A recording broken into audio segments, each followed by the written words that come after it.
ہم وہی کہیں گے جو ہمارا دین ہم کو بتاتا ہے، عمل کرو تو تمہارا بھلا ہے۔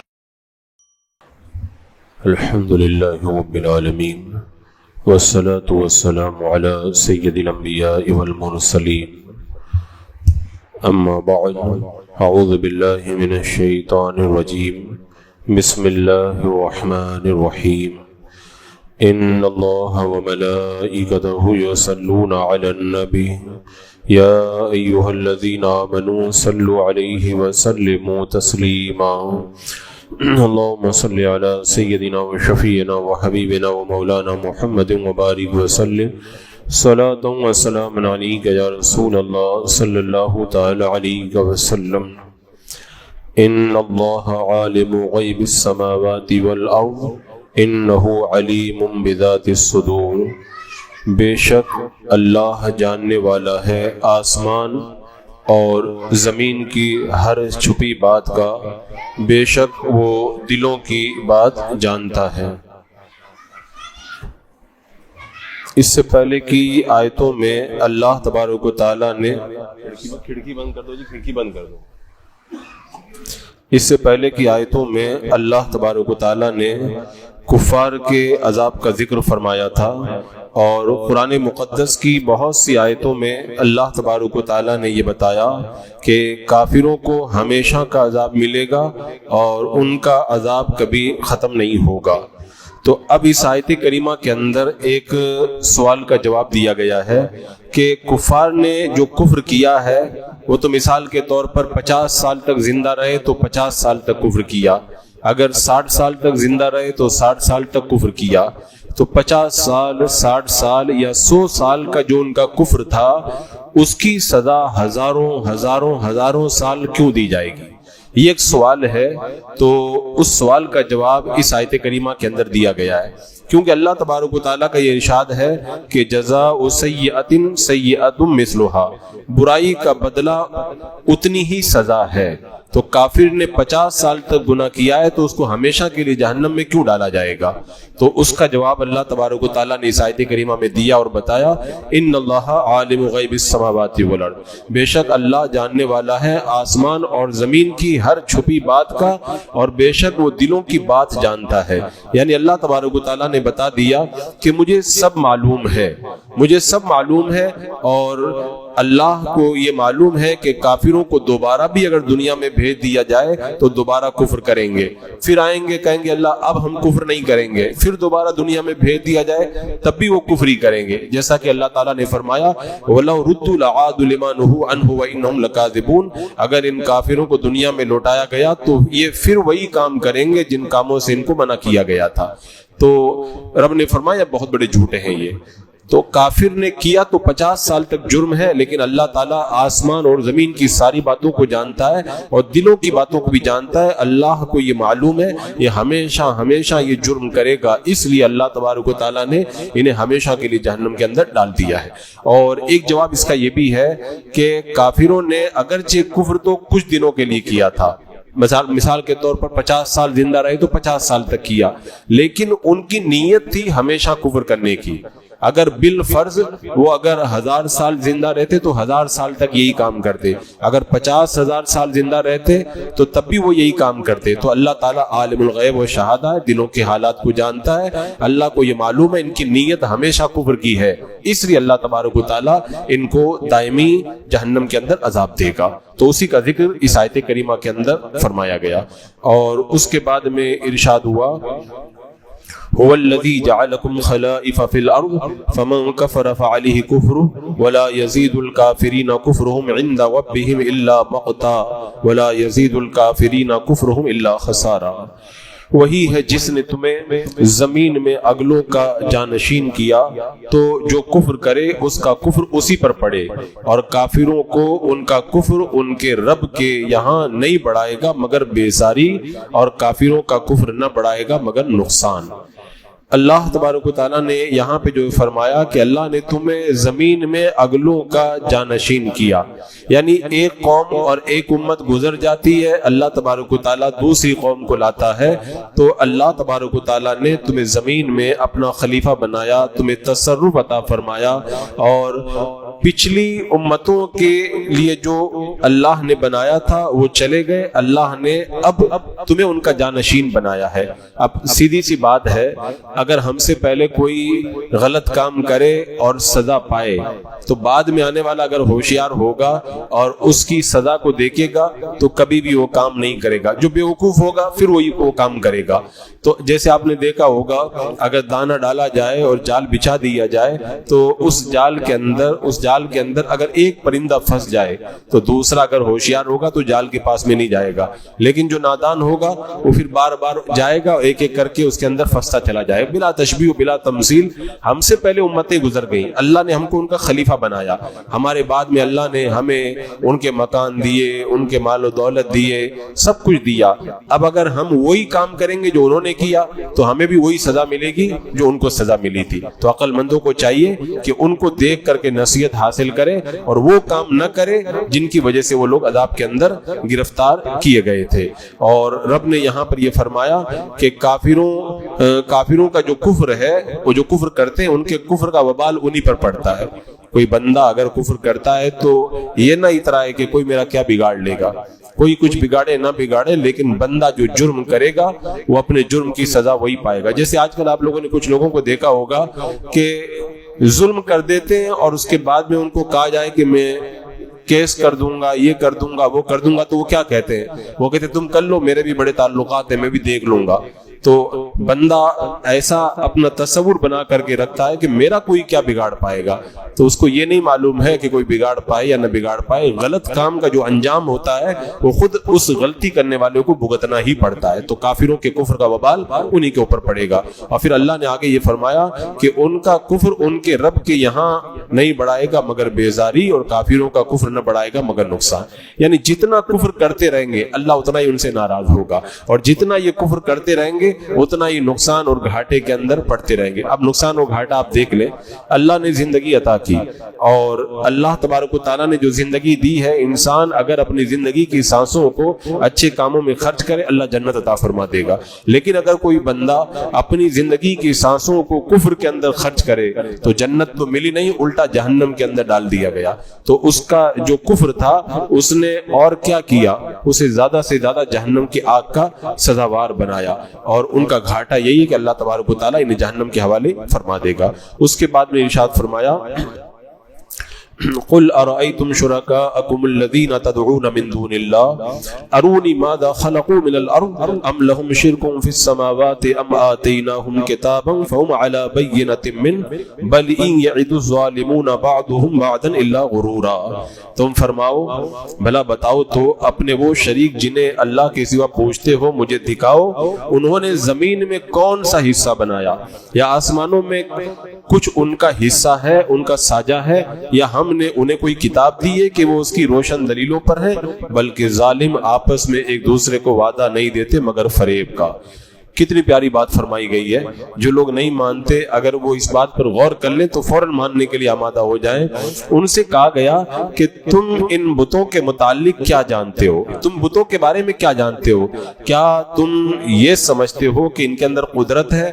اگر یہی بات ہے تو بتاؤ ان کے اندر کیا قدرت ہے۔ انہوں نے آسمان بنایا، زمین بنائی ہے، کیا بنایا دکھاؤ تو صحیح، انہوں نے کیا بنایا؟ ایک چیونٹی بھی اگر بنائی ہو تو لا کر کے دکھا دو۔ انہوں نے چیونٹی بھی اگر بنائی ہو، چیونٹی بنانا تو بڑی دور بات ہے، اگر چیونٹی ان کے پاس میں آ جائے تو چیونٹی کو ہٹانے کی طاقت بھی نہیں رکھتے۔ تو فرمایا کہ انہوں نے کچھ بھی نہیں بنایا ہے۔ اور بعض کافروں کا یہ وہم تھا، وہ یہ کہتے تھے کہ اللہ آسمانوں میں عبادت کا مستحق ہے اور بت جو ہے وہ زمین میں عبادت کے لائق ہے۔ اور بعض کافر کیا کہتے تھے، آسمانوں کو اللہ نے فرشتوں کی مدد سے پیدا کیا ہے، اور بعض یہ کہتے تھے کہ ہم ان بتوں کی اس لیے پوجا کرتے ہیں کہ یہ قیامت کے دن ہماری شفاعت کروائیں گے۔ اور کچھ کافر یہ کہتے تھے کہ فرشتوں نے کسی چیز کو پیدا تو نہیں کیا لیکن اللہ کی بارگاہ میں ان کا بڑا مقام ہے، تو ان کے جتنے باطل خیالات تھے اللہ نے سب کا رد کر دیا، اور رد کرتے ہوئے فرمایا ایک تو ان کے اندر کچھ ہے نہیں، کچھ کر نہیں سکتے، اور دوسرا یہ بتاؤ کیا اللہ کی طرف سے کوئی کتاب اتری ہے جس میں یہ ساری باتیں لکھی ہوئی ہیں جو تم کہہ رہے ہو؟ کوئی کتاب نہیں اتری ہے، تم جو کہہ رہے ہو اپنی طرف سے کہہ رہے ہو، اپنی طرف سے کہہ رہے ہو۔ تو پتہ چلا کہ کفار جو بتوں کی عبادت کرتے تھے وہ عقل کے اعتبار سے بھی صحیح نہیں ہے اور دلیل کے اعتبار سے بھی صحیح نہیں ہے۔ عقل کے اعتبار سے تو اس لیے صحیح نہیں ہے کہ جن بتوں کی یہ پوجا کرتے ہیں ایک دم محتاج، اتنے محتاج کہ لاکھوں روپے میں بناتے ہیں اور بعد میں دریا میں جا کر کے ڈال کے آ جاتے ہیں، بت بیچارے کچھ بھی نہیں کر پاتے۔ یہ تو عقلی طور پر معلوم ہو، اور اگر دلیل کے اعتبار سے دیکھا جائے تو بھی پتہ چلتا ہے کہ یہ غلط ہے۔ کیوں؟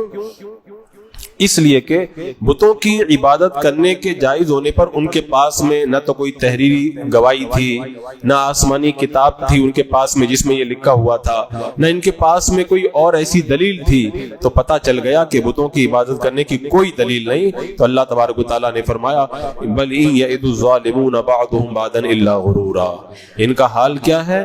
بتایا کہ ظالم آپس میں ایک دوسرے کو وعدہ نہیں دیتے مگر فریب کا، صاف دھوکہ ہے۔ ایک دم شیطان ان کو دھوکے میں مبتلا رکھتا ہے کہ ایسا ہو جائے گا ویسا ہو جائے گا، اور اسی میں ان کو بہلا کر کے رکھتا ہے اور ٹہلا کر کے رکھتا ہے، اور یہ اس وقت تک اسی میں ٹہلتے رہتے ہیں جب تک کہ روح قبض نہ ہو جائے۔ جب جان نکل جاتی ہے اور پھر اس کے بعد میں جب یہ عذاب کے فرشتوں کو دیکھتے ہیں تب ہائے وائے پکارنے لگتے ہیں، لیکن ان سے کہا جاتا ہے اب کچھ کرنے کا کوئی مطلب نہیں ہے، اب موقع تمہارے ہاتھوں سے نکل چکا ہے۔ تو اللہ تبارک و تعالیٰ نے یہاں پر دلائل کی روشنی کے اندر بتا دیا۔ پھر آگے کیا ارشاد فرمایا؟ ان اللہ یمسک السماوات والارض ان تزولا ولئن زالتا ان امسکہما من احد من بعد انہ کان حلیما غفورا، بے شک اللہ روکے ہوئے ہے آسمانوں اور زمین کو کہ جنبش نہ کریں، حرکت نہ کریں، اگر وہ ہٹ جائیں تو انہیں کون روکے اللہ کے سوا، بے شک وہ حلم والا بخشنے والا ہے۔ اللہ تبارک و تعالیٰ نے فرمایا یہ آسمان اور زمین جو رکے ہوئے ہیں نا یہ اللہ نے روک کر کے رکھا ہے، اگر اللہ نہ روکے نا اور یہ ہٹ جائے نا تو کوئی ان کو روکنے والا کوئی نہیں ہے۔ ان لوگوں کے جو گناہ ہیں نا، یہ جو مستیاں کر رہے ہیں نا، ان کے گناہ تو اتنے خطرناک ہیں کہ آسمان اور زمین پھٹ جانے چاہیے، لیکن اللہ نے روک کر کے رکھا ہے۔ ورنہ یہ لوگ جو شرارتیں کر رہے ہیں بتوں کی پوجا کر کے، ایک تو خود جرم کر رہے ہیں اور دوسری طرف جو ایک سچے خدا کی عبادت کرنے والے ہیں، ایک نبی کا کلمہ پڑھنے والے، آسمانی کتاب پر ایمان لانے والے، ان کو ستاتے ہیں، ان کو پریشان کرتے ہیں، اور پریشان کرنے کے ان کے جو رنگ ڈھنگ ہیں وہ بھی بڑے وحشیانہ انداز کے اندر، کبھی تو شریف بن کر کے تنگ کرتے ہیں اور کبھی وحشی بن کر کے تنگ کرتے ہیں۔ تو ان کے جرائم کا تو نتیجہ یہ ہونا چاہیے کہ آسمان اور زمین پھٹ جائیں، ان کو زمین میں دھسا دیا جائے، لیکن اللہ نے فرمایا اللہ نے روک کر کے رکھا ہے۔ اللہ اگر نہ روکے تو کوئی نہیں روک پائے گا۔ یہ جن بتوں کو سمجھتے نا کہ ہمارے یہ فلاں بت، ان کا نام بھی لے کر کے میں اپنی زبان کو کیا خراب کروں، یہ کہتے ہیں کہ ہمارے یہ کر دیں گے وہ کر دیں گے، یہ آسمان اور زمین کو تو روکنا بہت دور کی بات ہے، اگر پانی کا گلاس بھی ہلنے لگ جائے تو اس کو بھی نہیں روک پائیں گے۔ یہ بھوکمپ کے جب جھٹکے لگتے ہیں، ابھی تو اس ہفتے کے اندر کئی مرتبہ کئی جگہ جو ہے وہ بھوکمپ کے جھٹکے لگے، کوئی ایسا بت ہے ہی نہیں جو کسی جھٹکے کو روک کر کے دکھا دے۔ اللہ اگر زمین کو ہلا دے تو کوئی روکنے والا نہیں، اللہ ہی نے روک کر کے رکھا ہے۔ اور اللہ تعالیٰ خود فرماتا ہے کہ انہ کان حلیما غفورا، اللہ حلیم ہے، غفور ہے، یعنی اللہ تبارک و تعالیٰ کا یہ کرم تو دیکھو کتنا حلم ہے اس کے اندر۔ میں نے اس سے پہلے بتایا تھا نا کہ جب قرامطہ نے خانہ کعبہ پہ حملہ کیا تھا اور وہ خانہ کعبہ کو توڑ پھوڑ کر رہے تھے، حجر اسود اٹھا کر کے لے گئے، اور اوپر جو خانہ کعبہ کا جو میزاب رحمت سونے کا پرنالہ جو حتیم میں گرتا ہے، اس پرنالے کو بھی توڑنے کے لیے بندہ اوپر چڑھ گیا۔ ایک اللہ کے ولی وہیں مطاف میں موجود تھے، انہوں نے کہا اللہ تو کتنا حلیم ہے، تیرے گھر کی اتنی بے حرمتی کی جا رہی ہے پھر بھی تو گرفت نہیں فرماتا۔ ابھی انہوں نے یہ جملہ کہا تھا کہ جو اوپر میزاب رحمت کو توڑنے کے لیے چڑھا تھا وہ اوپر سے نیچے گرا اور مر کر کے ٹکڑے ہو کر کے وہ ختم ہو گیا۔ تو اللہ تبارک و تعالیٰ سزا دینا چاہے نا تو پل بھر کے اندر سزا دے دے، لیکن اللہ بڑا کریم ہے، بہت چھوٹ دیتا ہے، بہت چھوٹ دیتا ہے، اور 50 سال تک چھوٹ دیتا ہے۔ اب اس کے بعد میں جب جہنم میں چلے جائیں گے، پچھلی آیات میں نے بتایا تھا نا، جہنم میں چلے جائیں گے تب کہیں گے اللہ ہم کو دنیا میں بھیج دے، اب ہم سیدھے ہو کر کے آ جائیں گے۔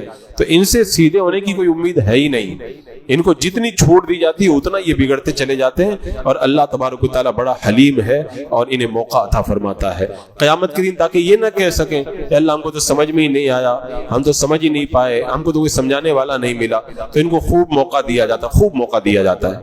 یہ آیت کریمہ جو ہے کہ اگر اللہ تعالیٰ اگر نہ روکے تو آسمان اور زمین کو کوئی نہ روک پائے. یہ آیت کریمہ ہمارے اس عقیدے کی دلیل بھی ہے کہ آسمان اور زمین حرکت نہیں کرتے ہیں, اپنی جگہ پر رکے ہوئے ہیں. موجودہ سائنس یہ کہتی ہے کہ آسمان اور یہ زمین جو ہے یہ حرکت کے اندر ہے اور زمین حرکت کرتی ہے, اور جب مسلمان اپنا عقیدہ بیان کرتے ہیں قرآن و سنت کی روشنی میں تو وہ اس کا بڑا مذاق اڑاتے ہیں. اور آج کل جو کچھ نام کے علماء ہیں وہ سائنس سے بڑا ڈر جاتے ہیں, مروب ہو جاتے ہیں, اور سائنس کی ہاں میں ہاں ملانا شروع کر دیتے ہیں. میں کہتا ہوں سائنس کی ہاں میں ہاں ملانے کی ضرورت نہیں ہے. ضرورت اس بات کی ہے کہ سائنس کو بتایا جائے کہ صحیح کیا ہے غلط کیا ہے. سائنس کا تو معاملہ کیا ہے, آج کہتی ہے کہ یہ ہے, کل کہتے نہیں ہم نے تحقیق کی پتہ چلا کہ یہ ہے, اور تھوڑے دن کے بعد تحقیق کر کے کہتے نہیں یہ ہے. یہ روزانہ بدلنے والے کیسے صحیح ہوں گے؟ صحیح تو وہی ہے جو میرے رب نے فرما دیا.